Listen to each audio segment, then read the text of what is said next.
मैं एक जवान शादीशुदा महिला हूँ। मेरी उम्र करीब 28 साल है और मेरी करीब 1 साल पहले ही शादी हुई है।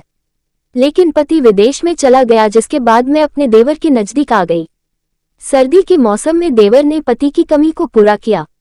दरअसल मेरी शादी सुकेश नाम के लड़के के साथ घरवालों ने की है, लेकिन जवानी के इस वक्त में पति मुझे छोड़कर विदेश चला गया, जिसके बाद मेरे लिए कुछ जिंदगी में रस नहीं रहा।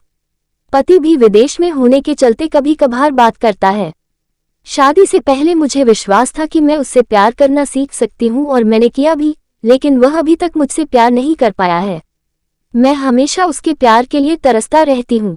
मैं जब भी उससे बात करने की कोशिश करती हूँ, वह काम में व्यस्त होने की शिकायत करता है। उसके पास मेरे साथ वक्त बिताने के लिए बिल्कुल भी समय नहीं है। वह मुझ पर ज्यादा ध्यान नहीं देता। सच कहूँ तो मैंने अपने जीवन में इतना अकेलापन शादी से पहले कभी महसूस नहीं किया था। सभी तस्वीरें सांकेतिक हैं। हम यूजर्स द्वारा शेयर की गई स्टोरी में उनकी पहचान गुप्त रखते हैं। वहीं इस कहानी में असली नामों को भी छिपा दिया गया है। इस्तेमाल किए गए नाम पूरी तरह से नकली हैं। सुकेश के साथ चीजें बेहतर नहीं हो पाने की वजह से मैं अपना सारा समय अपनी सास के साथ बिताने लगी। सौभाग्य से वह एक बहुत ही प्यारी और देखभाल करने वाली महिला है।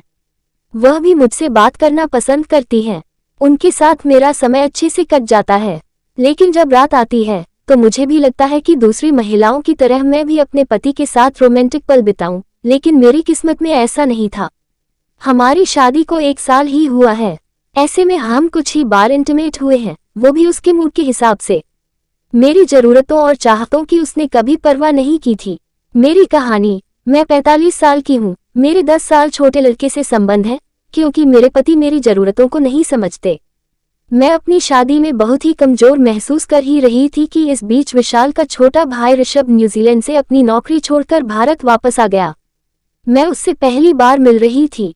मैंने उसे शादी में नहीं देखा था। ऐसा इसलिए क्योंकि उसे उस समय वापस आने के लिए वीजा नहीं मिला था। ऐसे में जब वह वापस आया तो मैं उसे देखकर पूरी तरह दंग रह गई। ऐसा इसलिए क्योंकि ऋषभ देखने में बहुत ही हैंडसम है।